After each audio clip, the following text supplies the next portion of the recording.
Alright, this is a quick tutorial on how to replace the headlight lenses on this L320 or Range Rover Sport facelift version, so from 2010. The earlier models, there's plenty of videos on how to do this, except these ones you can't put in the oven to separate the lens from the body. Now, before I get started, a big thanks to a YouTuber, which I'll link in the description. I just can't think of the name on the top of the head, who did this original method pretty much, but for the full-size Range Rover, which has very similar light construction. I think in all the modern ones are like this, where they're glued together. So I'll put a couple of links in the description to some other useful videos of people trying to pull these things apart. The lenses are quite cheap and readily available from, like, eBay or AliExpress. Been available for a while. Got it for probably like 30 or 40 bucks, and I've already done one over here. I previously had sanded them, with the treatment kits that you buy. But even with the UV protection stuff that they come with, it doesn't last, and it frosts over again. Though there is a new method which I think you should seriously consider before attempting this. There's new methods where people are using like an acrylic, like generally 2-pack, and like a paint in a can sort of thing, like a clear coat. Once they've done a rough sand, like we say like 800 grit, they're putting the clear coat on, and that's giving it a really good finish, and it should last the life of the car. So seriously look up those videos. I think that's the way to go, but I actually tried that with an acrylic clear, and it actually, when it was setting, it cracked and it went cloudy. So I think potentially the acrylic clear maybe doesn't work as well as the 2-pack. So that's what actually led me to actually have to install the lenses. I did already have them, but I just put off installing them because I thought it was just going to be too much of a headache. And that's the thing, you got to think, well, you can get a whole new set of the whole light just plugged straight in off of, AliExpress, or for like about $1,000 Australian. So you might want to consider that if your time, how valuable your time is and how handy you feel. The other option is you can actually get the black base, the rear bit that you're trying to save, and separate from the clear. You can actually get them new, so that you can just get the two halves brand new. The only thing is you still have to cut the old clear off so you can get all the internals out, and then transplant that into the new case, and then fit the two new halves together. So, and the rear black halves are a fair bit more expensive than just the clears alone, and plus the shipping and stuff. So, but that. And I'm not sure, you're basically halfway there by the time you've cut the clear off to get the guts out. So with the added work of getting the guts out and swapping it over, you might be better off just doing the clear. You're going to need some sikaflex adhesive sealant. So this is just a general purpose one I got from the hardware store. There are specific automotive ones that I've bought in the past, which are like rapid setting and all that sort of stuff. But I figure you don't really need like super high strength or rapid set, because the clips that there are in the mechanism help hold it together while it sets, and just add to a bit of strength. And it's not like it's blowing off in the wind, the way the forces work.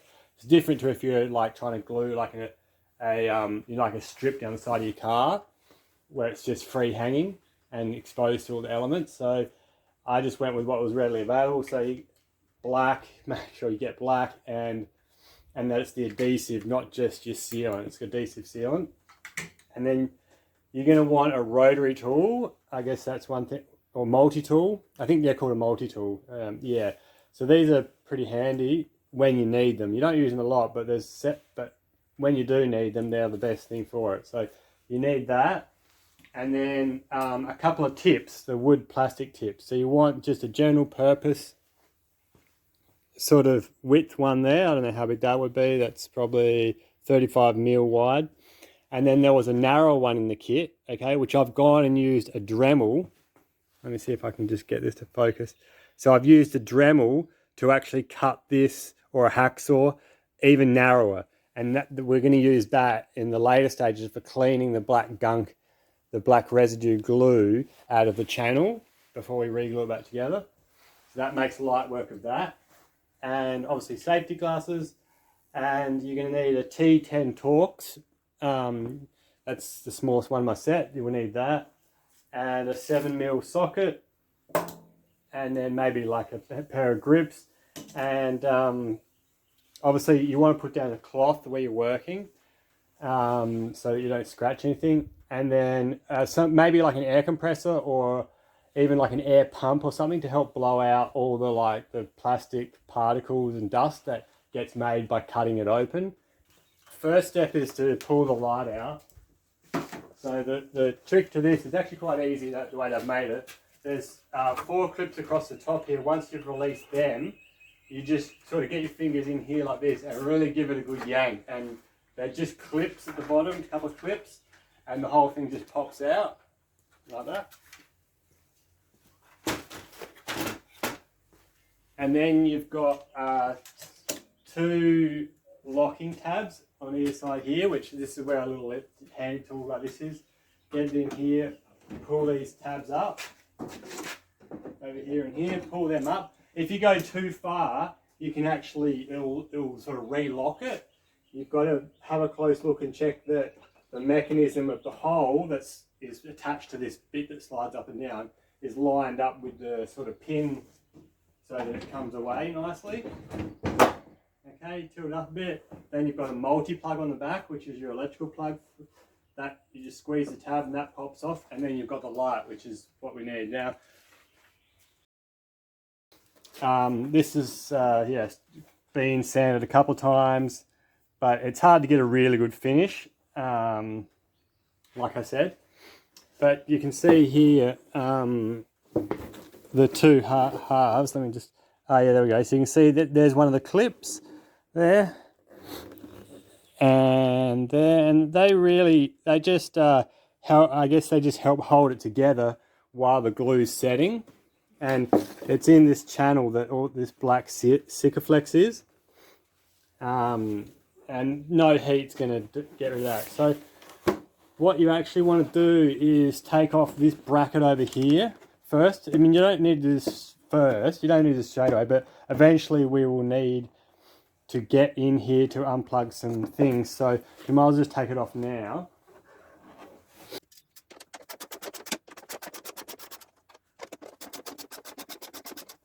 I think what you realize about the full program, I don't know if it's easier to do the tracking, but maybe I put that anyway.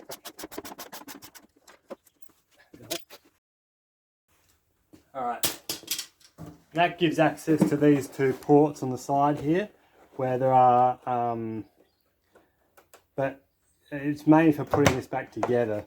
There is 1 plug that we need to unplug.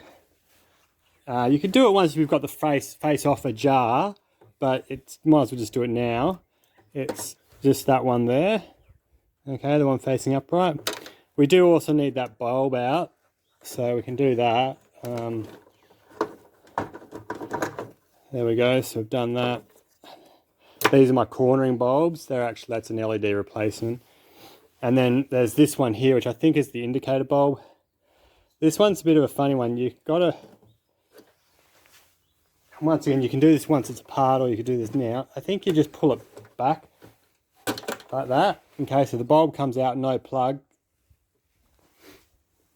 And then the housing that it clips into also needs to come out. Now this one, generally I've just pulled it off, but it seems like it's been designed to rotate and clip out, but I've never been able to. I just end up bloody yanking the whole thing out, but it's probably not.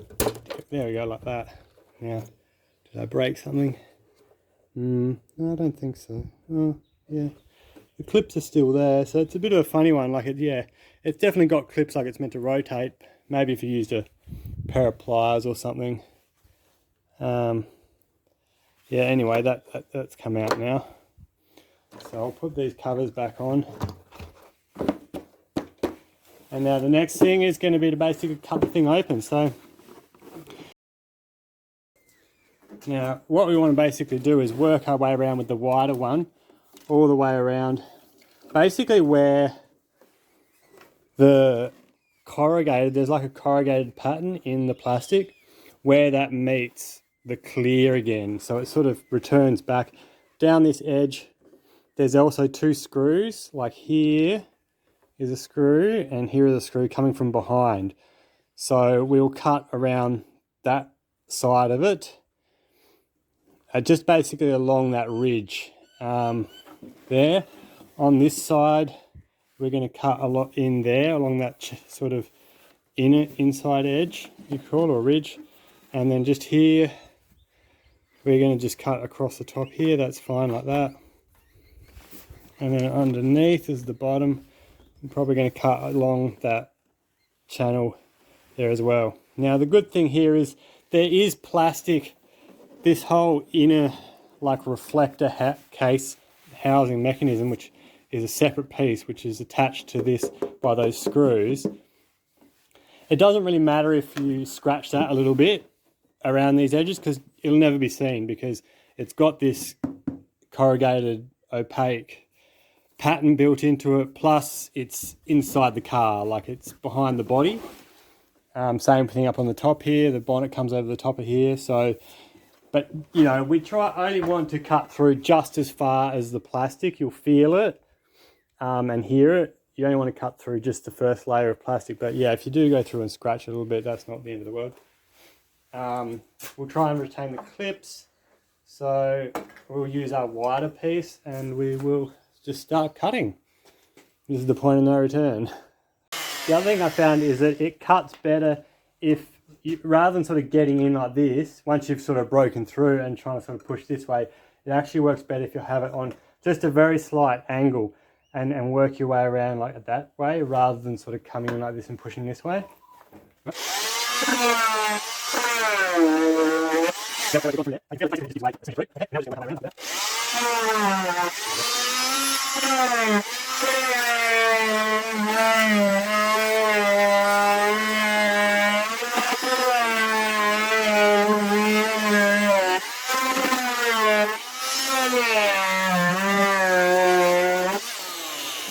The other thing is you don't really want to be cutting in like at that angle flat because you'll be potentially cutting into the black housing. You want to sort of keep it at about like a 45 and you're really only just cutting with one half of the blade once it's through, working that edge, that edge or corner around.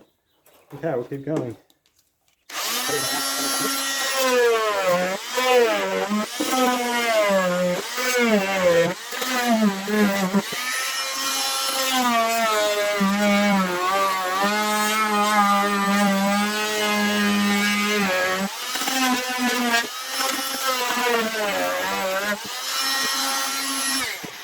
So I'll just show you again where I've cut there.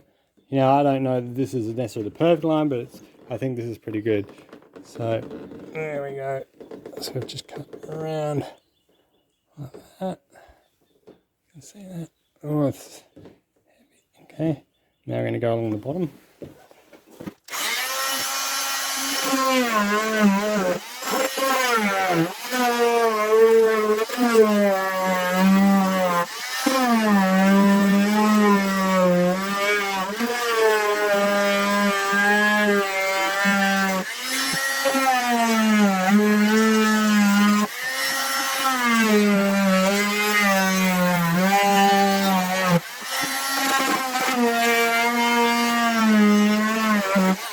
There we go. So just like that, we've gone right around the edge.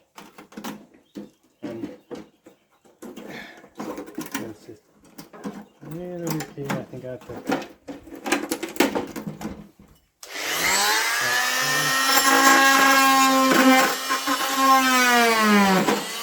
There we go.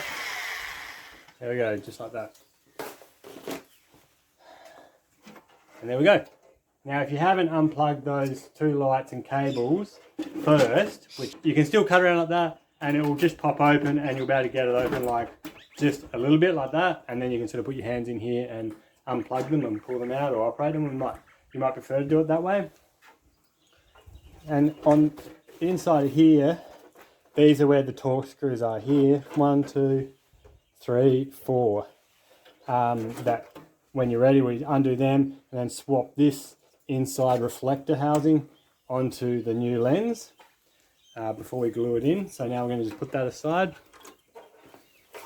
Now we've got the bigger job of getting the remainder of the lens out from where it was actually glued in.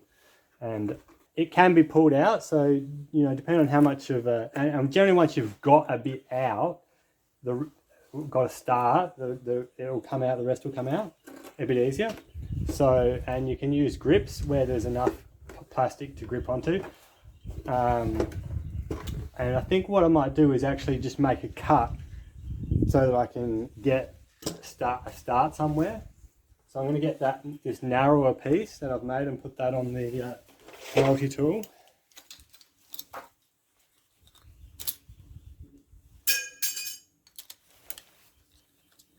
Yeah, I reckon.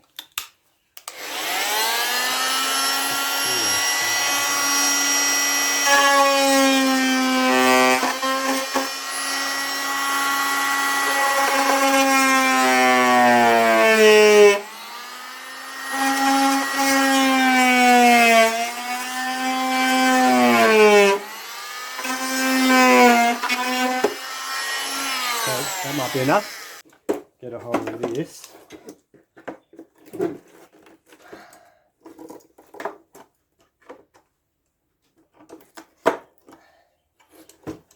other thing you can do, actually, the other thing you can do to help release it, is using a knife, a Stanley knife, or a hobby knife, and run it in along the edge here. You can feel the sikaflex being where it is, the resistance. And every little bit helps to reduce the amount of grip that it has on the edge of plastic. You feel when you get through it, so you can see bits are coming out already. Now, because of the edge here, I can't actually cut the backside. I could make room for that, but then I'm going to lose. I cut some of this off, but then I'm going to actually lose the thing I'm trying to grip onto. So we'll try again now.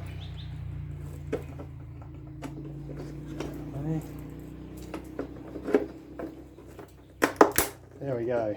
So we've just bent it back on itself like that. Okay. And there we go. Look at that. How easy that's coming out now. You can see. And just do it by hand. There we go. So there's a nice big chunk. You can see the black Sika way around it. Basically, you know, that's it. Like, we're just going to work our way around. If you had a really tough bit, once again, you can get the multi-tool and you could just basically cut the plastic up, scrape it out, and we're just going to keep working our way out of this until we get it all out. This is probably the harder, mechanically harder bits to deal with. I might even cut away some of the plastic that's stopping me from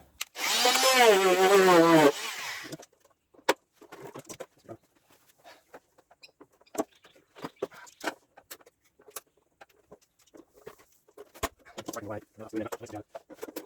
Yeah, a couple of sides.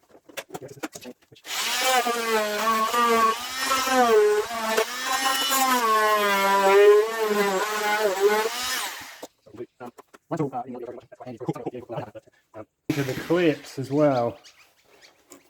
One of the clips here. Basically, we want to just cut in through here to cut the actual clear bit of plastic that hooks in the clip without damaging the clip.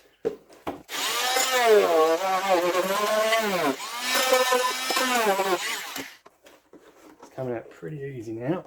I think.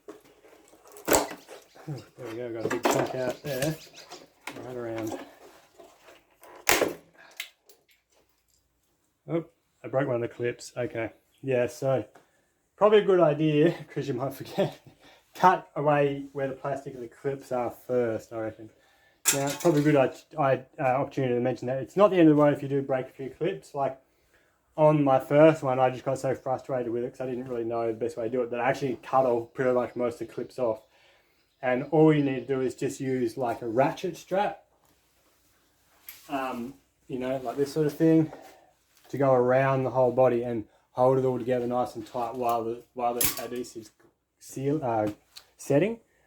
So you can do that, but the clips, it's best if you do save the clips, because it helps you know when the two bodies are basically close enough together, and you can do a test fit before you, and make to check that you have cleared out enough of the old sikaflex to get the two halves together to the amount that should be from the factory. So I'm going to actually go and cut away the plastic for each clip so that we don't break any more.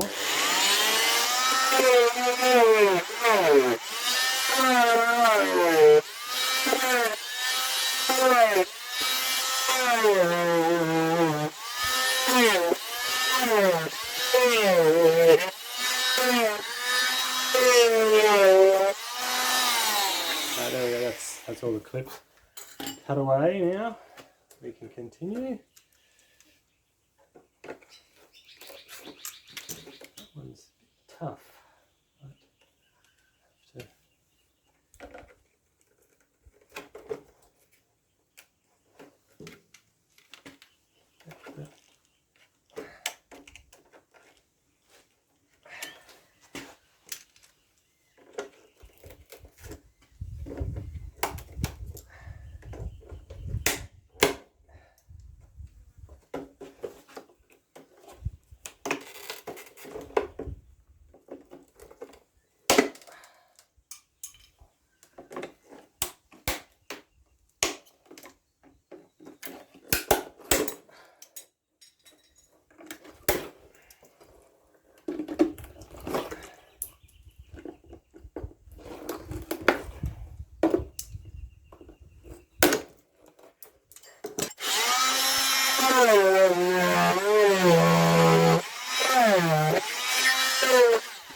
I'm using the wider blade there, because on the long flats that's fine, there's no problem with that. The little narrow ones, where that's really good for is when you're doing all these curves around the edges, corners. So let's try.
There we go.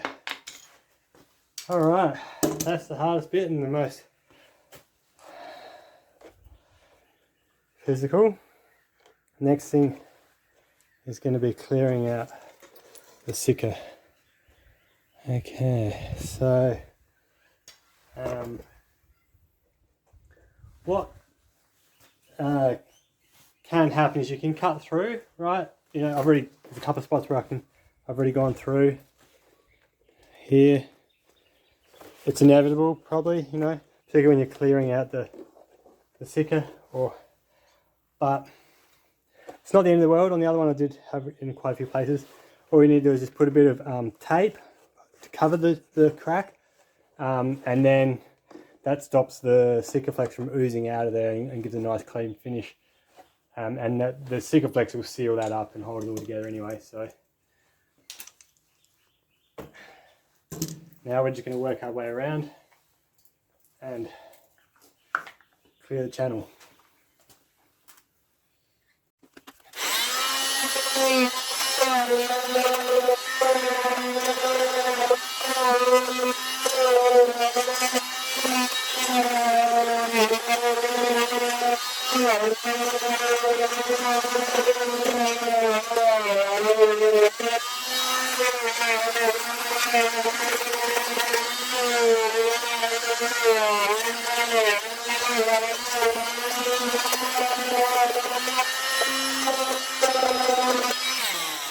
Alright, that's the corners mostly done. Like I said, you can do, you know, just do a rough job and then try a dry fit with the lens to see if you've cleared out enough. Now I'm going to do the long straights. It helps to sort of just change your angles as you're working along, so put a bit of a twist on it, try and clear it out that way, and then maybe come in like that way and then like this way.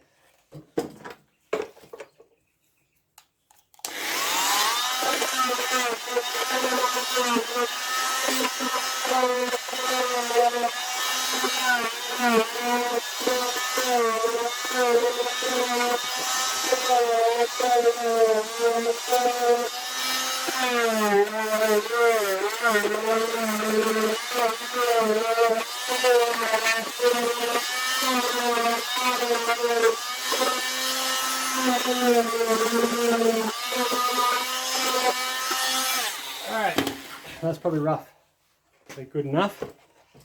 Now I'll show you some things here. Probably good, and then we'll give it a clip blowout with the compressor to have a closer look. But you can see the dust that just ends up over everything. So, you know, it needs a really good clean. You don't want that sealed on the surface.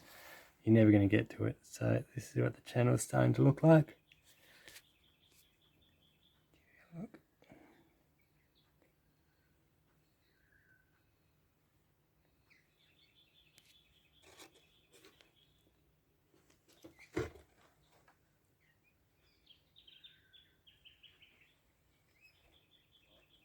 That's the one broken tab there. Okay, so now we'll blow this out.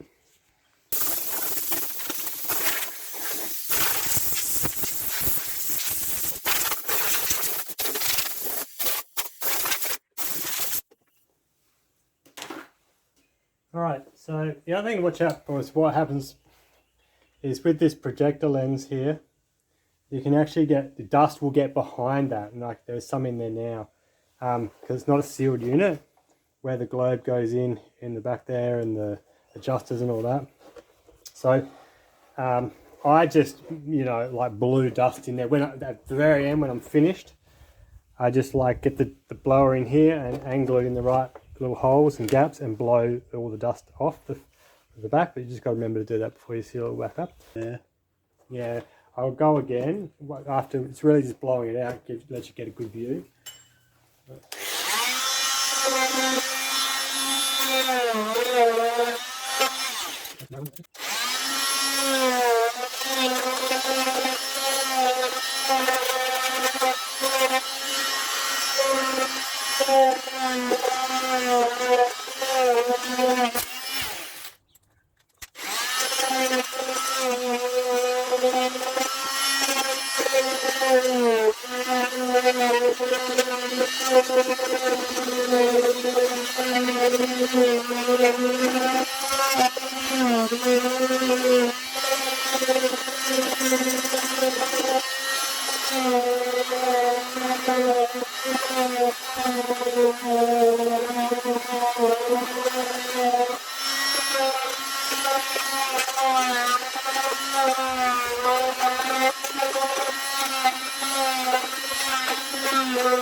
Alright, let's try dry fitting it.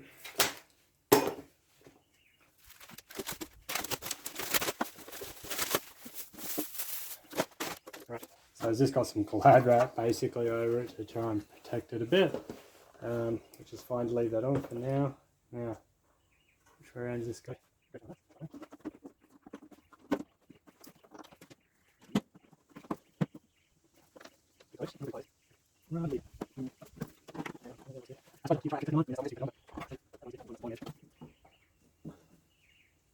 It's pretty close, it's pretty close. I might have another little look and see.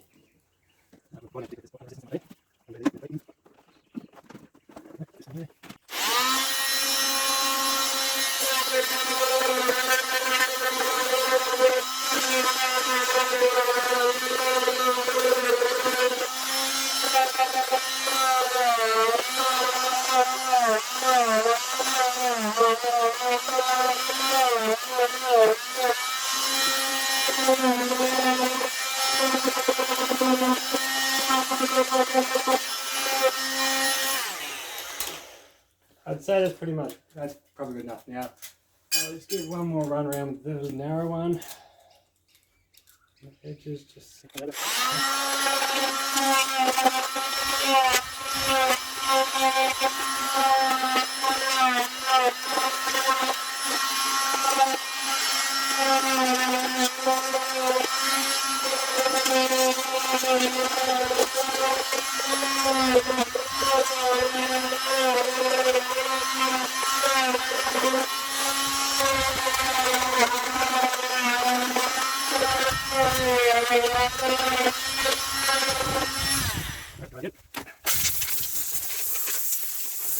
Alright, I'm going to call it that that's probably good enough, and we'll clean it up properly, turn the air compressor back on.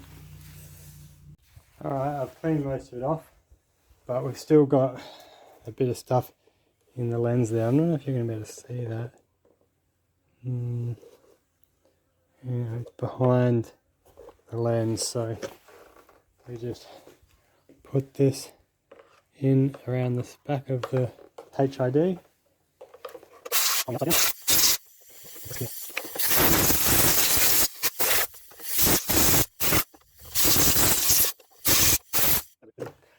One little fleck in there.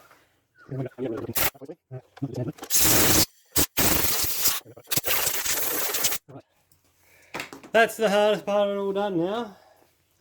You know, if you see a few little flecks, you can pick them off, wipe them off, use a cloth, microfiber. Don't want to leave fingerprints in there really.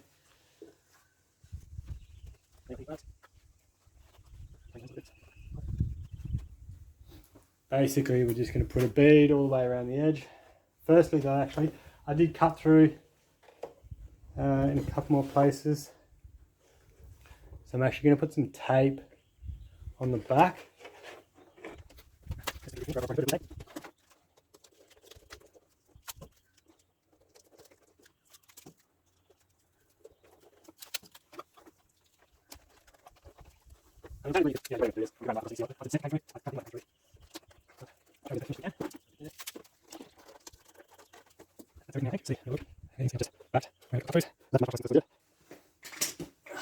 I found, just in case you didn't know, apparently I haven't tested in terms of time how long it takes, but apparently a quite good way to seal your tubes is to use a painter's electrical tape, and you do it long ways, okay, because PVC electrical tape, it's airtight. I've tried other masking tape, blue tape, but that doesn't work. It still sets. So we're going to see how long this lasts.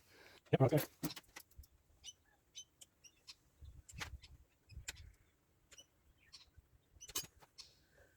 Oh, I just realised I forgot a step. That was very lucky. Alright. Luckily this isn't a rapid set, so I'm just going to keep going and hope for the best.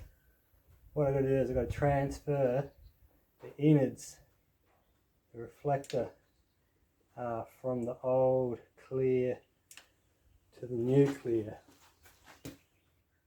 So one thing about that screws tight, so I can come screws down rather than risk having a screw for the clear housing by forcing it. I don't think don't need a light, it's just a whole bit of plastic. So going yet.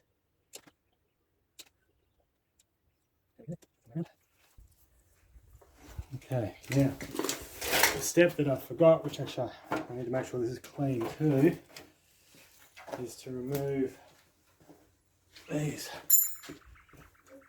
4 screws. 1, 2, 3, 4. I'm going to quickly do that.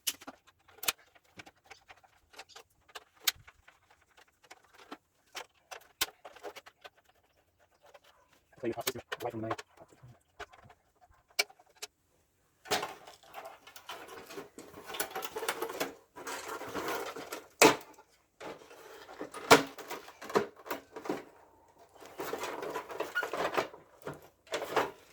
Do this end first.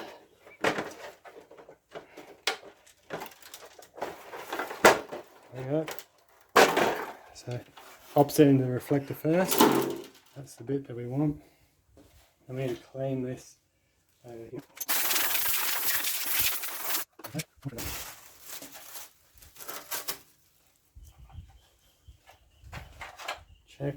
Check, there's nothing big, bits of plastic. So you want to go maybe reflector end first.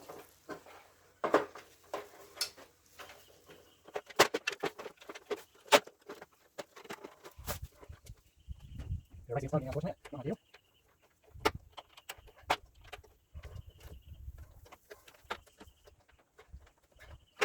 Oh, there's really parts of this.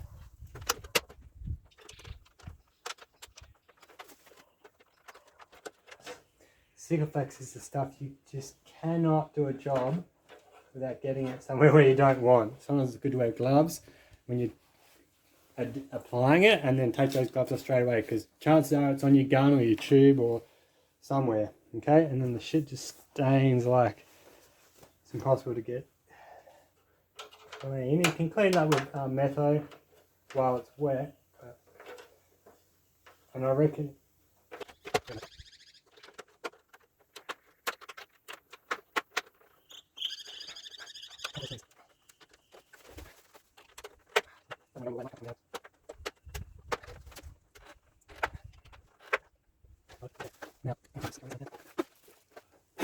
we really want to make sure that there's nothing on the inside of this clear lens that's falling in here as well, because that's going to ruin the job too. Quick. Alright, we're ready to go.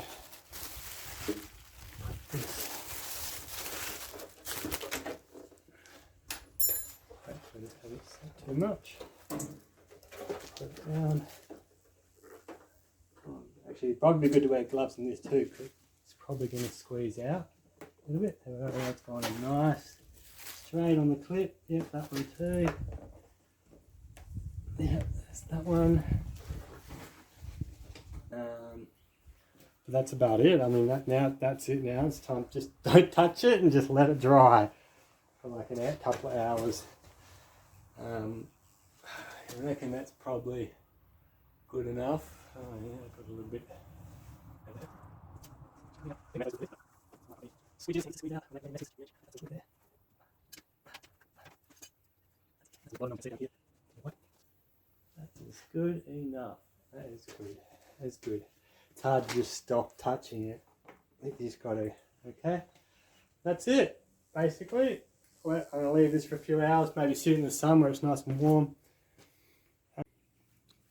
Alright, it's been a few hours, and it's going to be mostly dry enough on the outside to progress, and because of the clips that'll hold it together. Full cure is probably like 24 hours or more, so, but it's alright. So now I'm going to put these light bits back in. See, I got one just here. Check this here, this ring. Like I said, guys, a couple of some notches line up, which means that fit right. Okay. Got the head up. Stop.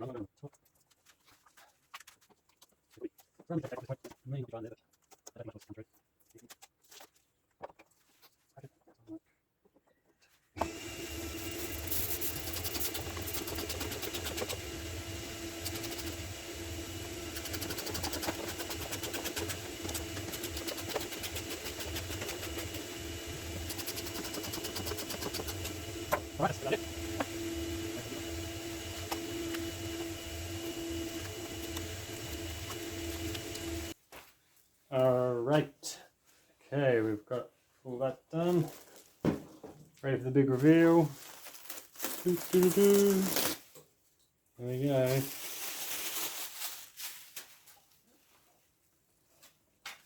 Good as new. There's a little bit of a fleck in there, but that'll fall down. Yep. Alright, now we will fit it back on.